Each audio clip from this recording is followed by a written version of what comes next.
Assalamualaikum warahmatullahi wabarakatuh. Nama saya Marini Rahma Safira dari program studi Akuntansi Syariah kelas A, Fakultas Ekonomi dan Bisnis Islam UIN Raden Intan Lampung. Di video ini saya akan menceritakan tentang dinasti Abbasiyah. Jadi dinasti Abbasiyah merupakan dinasti kelanjutan dari pemerintahan dinasti Umayyah. Mengapa dinamakan dinasti Abbasiyah? Karena merupakan keturunan dari Al-Abbas paman Nabi Muhammad SAW dan didirikan oleh Abdullah Al-Saffah. Kemudian ketika dinasti Umayyah sedang berkuasa, Bani Abbasiyah ini sedang melakukan gerakan-gerakan untuk perebutan kekuasaan sejak zaman khalifahnya Umar bin Abdul Aziz. Kemudian perebutan kekuasaan ini digerakkan oleh saudara-saudara dari Bani Abbasiyah seperti Ali bin Abdullah bin Abbas, kemudian ada juga Muhammad dan Ibrahim al-Imam. Tetapi semuanya mengalami kegagalan.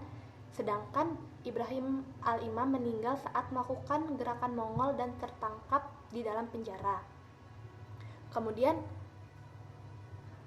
perebutan kekuasaan ini berhasil di tangannya Abu Abbas saat melakukan pembantaian terhadap seluruh Bani Umayyah termasuk khalifah yang saat itu sedang berkuasa yaitu Marwan II. Orang-orang Abbasiyah menyebut bahwa mereka lebih berhak atas kekhalifahan Islam karena jika dilihat dari nasab keturunannya, mereka lebih dekat dengan Nabi. Dan mereka juga menyebut bahwa orang-orang Bani Umayyah menguasai kekhalifahan Islam secara paksa melalui tragedi Perang Siffin. Kemudian, oleh karena itu, maka mereka mendirikan dinasti Abbasiyah dan melakukan pemberontakan-pemberontakan yang luar biasa terhadap Umayyah. Para sejarawan membagi masa daulah dan pemerintahan Abbasiyah ini menjadi 5 periode. Periode pertama tahun 132 sampai 232 Hijriah disebut sebagai periode pengaruh Persia dan Arab pertama. Kemudian pada periode kedua tahun 232 Hijriah sampai 334 Hijriah disebut sebagai pengaruh Turki pertama. Kemudian pada periode ketiga tahun 334 sampai 447 Hijriah ini masa kekuasaannya Bani Muawiyah dalam kekhalifahan Abbasiyah atau disebut juga sebagai periode Persia kedua. Kemudian pada periode keempat tahun 447 Hijriah sampai 590 Hijriah ini disebut sebagai periode pengaruh Turki kedua atau masa kedaulahnya Bani Seljuk di dalam kekhalifahan Abbasiyah di bawah kendali Kesultanan Seljuk Raya.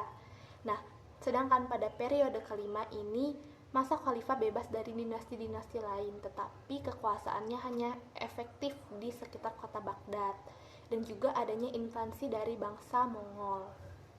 Nah, pada periode pertama, Bani Abbasiyah ini lebih menekankan pembinaan dalam peradaban dan kebudayaan.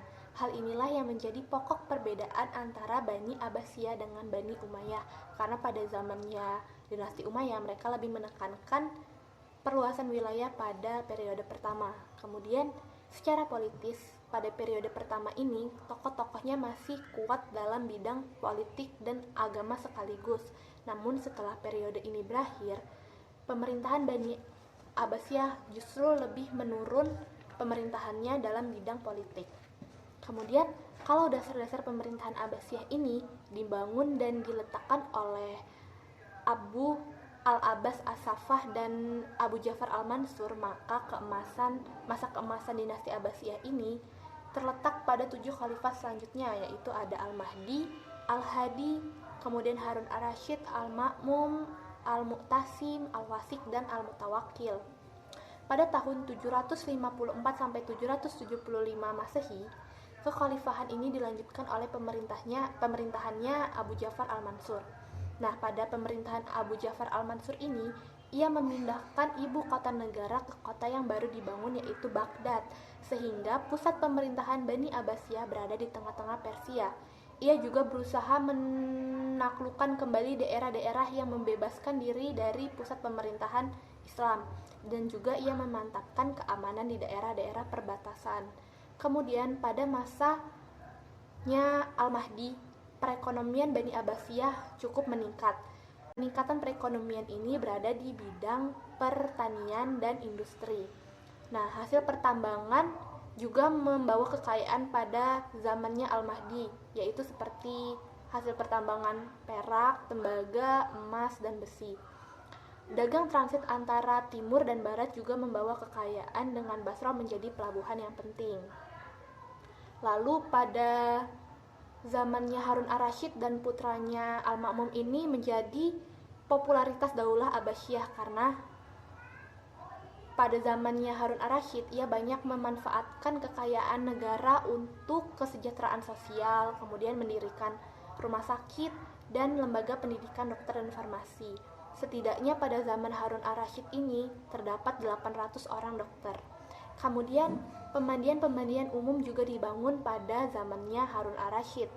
Nah, kesejahteraan sosial, kesehatan, kemudian pendidikan, ilmu pengetahuan, kebudayaan, serta kesusasteraan mencapai puncak keemasannya pada zaman Harun ar-Rasyid. Nah, pada zamannya Harun ar-Rasyid ini, negara Islam menempatkan dirinya menjadi negara yang kuat dan tak tertandingi. Kemudian pada zamannya Al-Ma'mun putra Harun ar-Rasyid, ia ini dikenal sebagai khalifah yang sangat mencintai ilmu filsafat. Jadi pada masa pemerintahannya, penerjemah buku asing digalakkan. Untuk menerjemahkan buku Yunani, ia menggaji penerjemah dari golongan Kristen dan agama lain yang ahli. Kemudian berakhirnya dinasti Abbasiyah. Berakhirnya dinasti Abbasiyah ini merupakan awal dari periode kelima. Nah, karena pada awal periode kelima ini kekhalifahan bebas dari dinasti-dinasti lain walaupun banyak sekali dinasti yang muncul. Penyebabnya adalah karena luasnya wilayah kekuasaan dari Daulah Bani Abbasiyah ini, sedangkan komunikasi antara pusat dan daerah ini sangat sulit dilakukan, serta tingkat kepercayaan antara para penguasa dan pelaksanaan di daerah ini itu juga sangat rendah. Kemudian adanya faktor ekonomi, yaitu beban pajak yang berlebihan dan pengaturan wilayah-wilayah yang dilakukan demi keuntungan penguasa ini merusak perekonomian di bidang pertanian dan industri. Kemudian ada juga karena adanya persaingan tidak sehat antara beberapa yang terhimpun di dalam Daulah Abbasiyah seperti Persia, Arab, dan Turki. Kemudian untuk faktor eksternalnya itu adanya serangan Mongol, penghapusan dan penghancuran pusat Islam di Baghdad juga menjadi latar belakang. Karena pada saat itu salah satu faktornya adalah adanya serangan dari kelompok asasin yang didirikan oleh Hasan bin Sabbah pada tahun 1256 di pegunungan Alamut, Irak. Kemudian tentara Mongol mengepung kota Baghdad selama 2 bulan.